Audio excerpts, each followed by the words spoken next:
صحیح بخاری حدیث نمبر 16۔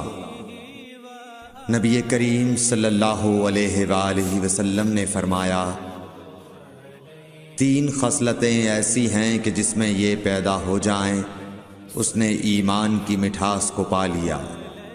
اول یہ کہ اللہ اور اس کا رسول اس کے نزدیک سب سے زیادہ محبوب بن جائیں۔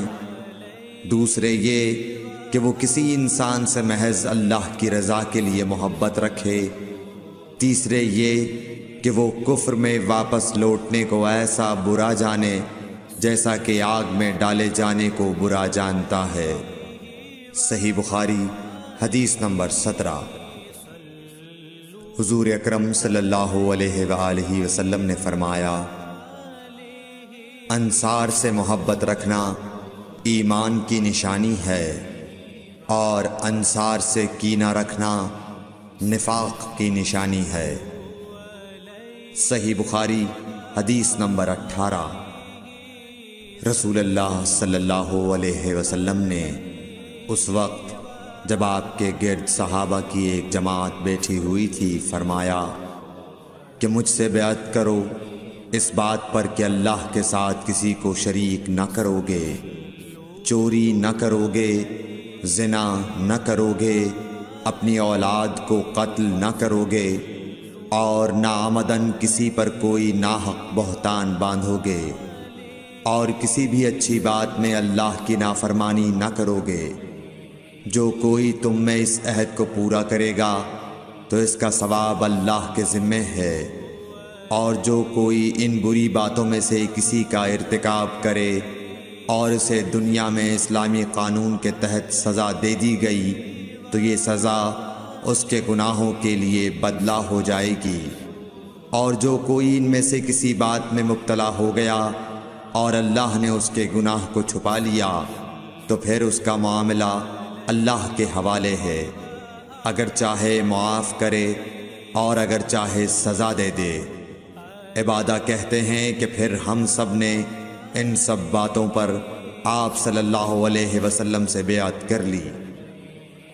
صحیح بخاری حدیث نمبر 19۔ رسول اللہ صلی اللہ علیہ وسلم نے فرمایا، وہ وقت قریب ہے جب مسلمان کا سب سے عمدہ مال اس کی بکریاں ہوں گی، جن کے پیچھے وہ پہاڑوں کی چوٹیوں اور برساتی وادیوں میں اپنے دین کو بچانے کے لیے بھاگ جائے گا۔ صحیح بخاری حدیث نمبر 20۔ رسول اللہ صلی اللہ علیہ وسلم کسی کام کا حکم دیتے تو وہ ایسا ہی کام ہوتا جس کے کرنے کی لوگوں میں طاقت ہوتی۔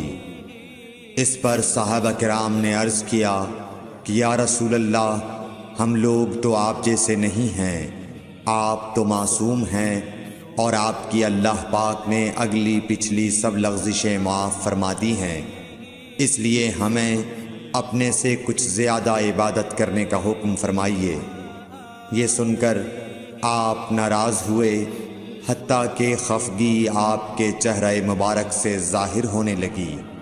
پھر فرمایا کہ بے شک میں تم سب سے زیادہ اللہ سے ڈرتا ہوں اور تم سب سے زیادہ اسے جانتا ہوں، پس تم مجھ سے بڑھ کر عبادت نہیں کر سکتے۔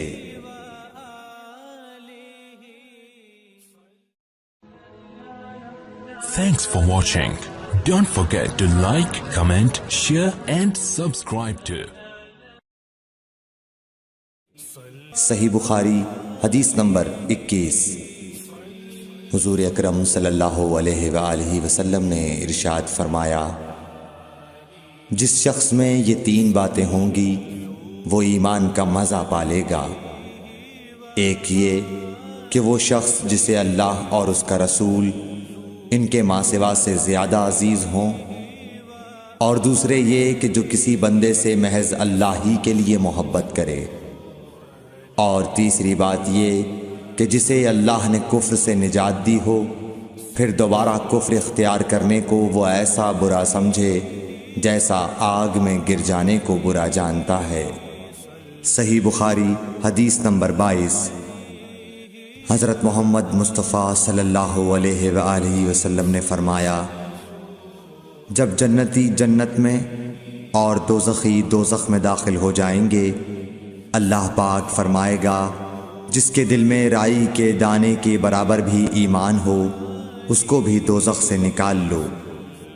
تب ایسے لوگ دوزخ سے نکال لیے جائیں گے اور وہ جل کر کوئلے کی طرح سیاہ ہو چکے ہوں گے، پھر زندگی کی نہر میں یا بارش کے پانی میں ڈالے جائیں گے۔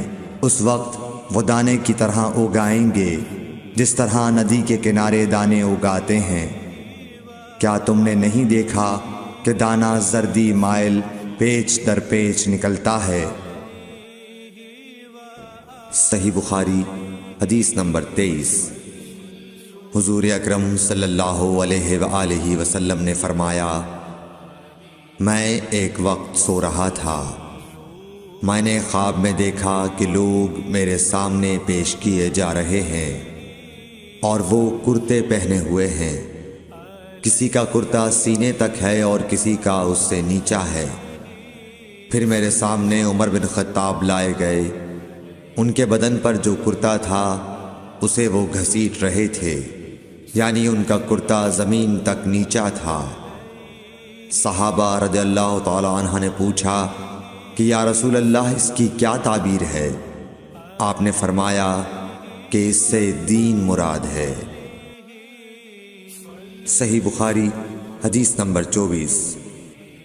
ایک مرتبہ رسول کریم صلی اللہ علیہ وسلم ایک انصاری شخص کے پاس سے گزرے، اس حال میں کہ وہ اپنے ایک بھائی سے کہہ رہے تھے کہ تم اتنی شرم کیوں کرتے ہو؟ آپ نے اس انصاری سے فرمایا کہ اس کو اس کے حال پر رہنے دو، کیونکہ حیا بھی ایمان ہی کا ایک حصہ ہے۔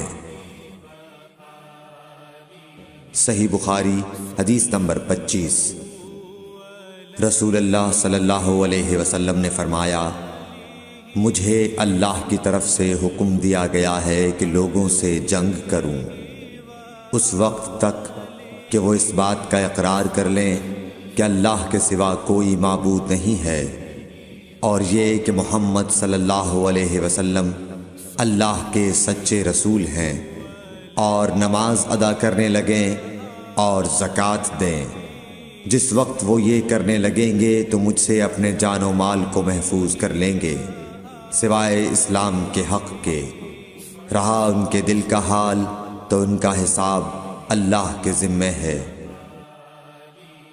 صحیح بخاری حدیث نمبر 26۔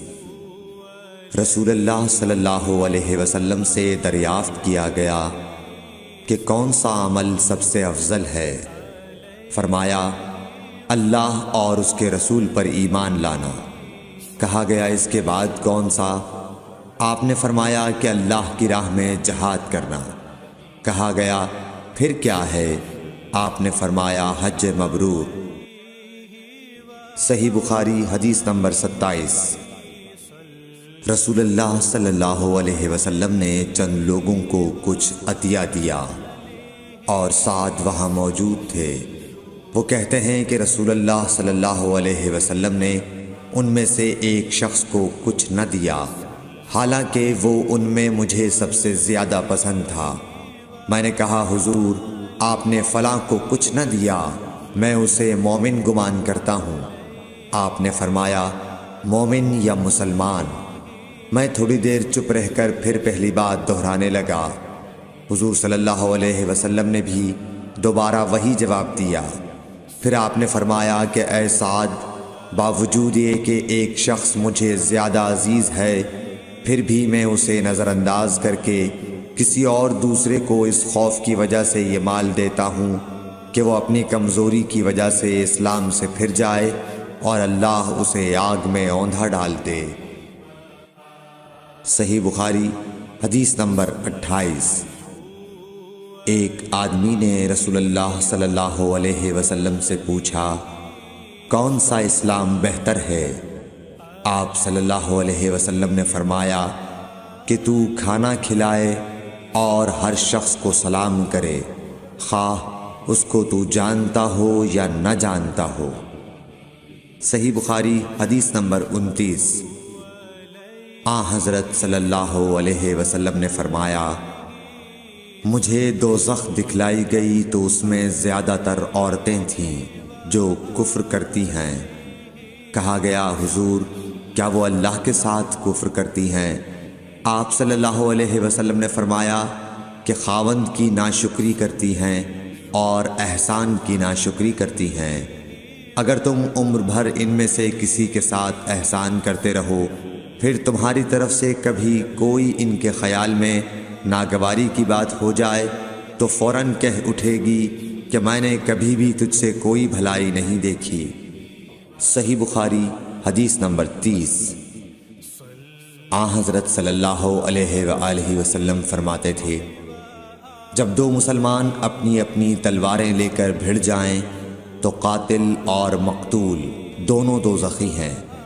عرض کیا گیا یا رسول اللہ قاتل تو خیر ضرور دوزخی ہونا چاہیے، مقتول کیوں؟ فرمایا وہ بھی اپنے ساتھی کو مار ڈالنے کی حرص رکھتا تھا، موقع پاتا تو وہ اسے ضرور قتل کر دیتا، دل کے عزم صمیم پر وہ دوزخی ہوا۔